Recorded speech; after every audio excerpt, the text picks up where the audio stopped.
හයි කොහොමද? මේ මගේ පළවෙනි ඩේ ව්ලොග් එක. ඉතින් මේ දවස් ඇවිල්ලා 2026 මැයි මාසේ 27 වෙනිදා. දෙයනේ කියලා මමත් ඉතින් උදේ නැගිටලා ලෙක්චර්ස් යන්න.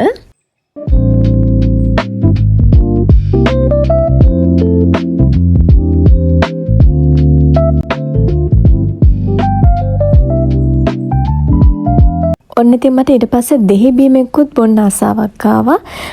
ඉතින් මං ගාව දෙහි ගෙඩි තිබුණා බෝඩිමේ. ඉතින් ඒ නිසා මං දෙහි බීමෙකුත් හදාගත්තා. දෙහි බීම එකත් බීවට පස්සේ මං පොඩ්ඩක් ෂේප් එකේ එළියට වෙලා හිටියා. ඇත්තටම කිව්වොත් මං එතන කල්පනා කරන්නේ එදා දවසේ කැම්පස් එකේ ලොකු ඉවෙන්ට් එකක් තිබුණා කැලණි හැන්දෑව. ඉතින් ඒක බලන්න යනවද නැද්ද කියලා තමයි මං කල්පනා කරන්නේ.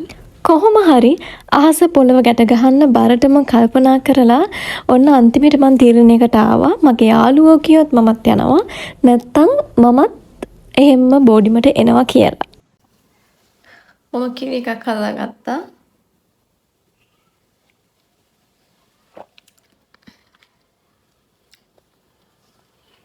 මේක බීලා මම දැන් ලෑස්ති වෙන්න ඕනේ කැම්පස් එකට යන්න. ඊට පස්සේ ඉතින් මම වොෂ් එකක් දාගන්න ගියා. වොෂ් එකක් දාන ගමන් මම පොඩ්ඩක් කල්පනා කළේ අද හරියටම ෂුවර් එකටම උදේ ලෙක්චර්ස් තියෙයිද නැද්ද කියලා. මොකද ගෲප් එකෙත් එහෙම කතා බහක් තිබුණේ නැහැ ලොකුවට යාළුවන්ගේ. ඉතින් මගේ යාළුවන්ගෙනුත් මට අහන්න බැරි වුණා ලෙක්චර්ස් එනවද නැද්ද කියලා. කොහොම හරි ඉතින් මම කෝකටත් කියලා ලෑස්ති වුණා.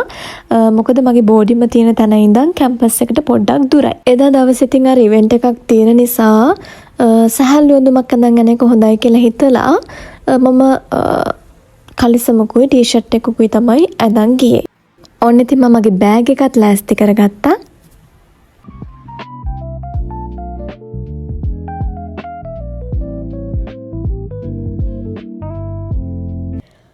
කොහොම හරි ඉතින් ඔන්න අපිට එදා දවසේ ලෙක්චර්ස් තිබුණේ ඩිපාර්ට්මන්ට් එකේ ස්ටුඩියෝ එකේ.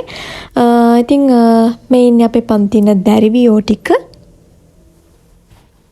මෙතනදී මම ගෑනු ළමයිගේ වීඩියෝස් විතරක් ගන්නවා කියලා පිටිපස්සේ ඉන්න අපේ පිරිමි ළමයි සෙට් එක මාත් එක්ක තරහයිලු. ඉතින් ඔන්න මම එයාලවත් වීඩියෝ එකට ගත්තා.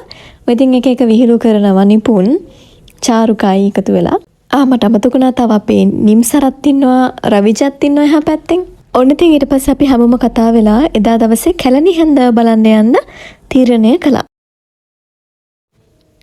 ඔන්න ඉතින් කැම්පස් එකේ ඉන්නකොට මට යාළුවෙකුත් හම්බුණා. කුකු පුතෙන් දුතු පුතා පුතෝ බයකිනෝ යා. බලන්න Tuh, hutan kita noya tu. Kok. Nanti betul.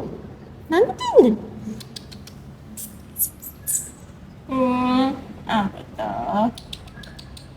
Ai. Hutan itu banyak gitu.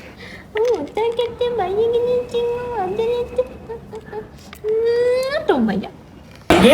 ඉතින් කැලණියේ ප්‍රේමනීයම තැන මොකද්ද?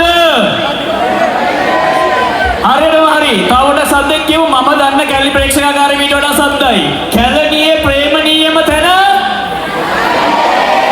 සයිබේවල. ඉතින් මේ සයිබේවල අද මේ අද්විතීය ප්‍රසංගයට අපි ස්ථානයකට තෝරගත්ත සැරේ. අනිවාර්යයෙන්ම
ඉතින් එතනින් පස්සේ මට වීඩියෝස් ගන්න බැරි වුණා. මේ මගේ පළවෙනි ඩේ ව්ලොග් එක. ඉතින් ආයෙත් වීඩියෝ එකක් අරන් එන්න. කැලණි හැන්දාව ඉවර වෙනකම් මට ඉන්න බැරි වුණා. මොකද මගේ බෝඩිම ටිකක් දුර නිසා. ඉතින් තනියම රැ වෙලා ඉන්න බෑනේ නිසා මම පොඩ්ඩක් කලින් ආවා.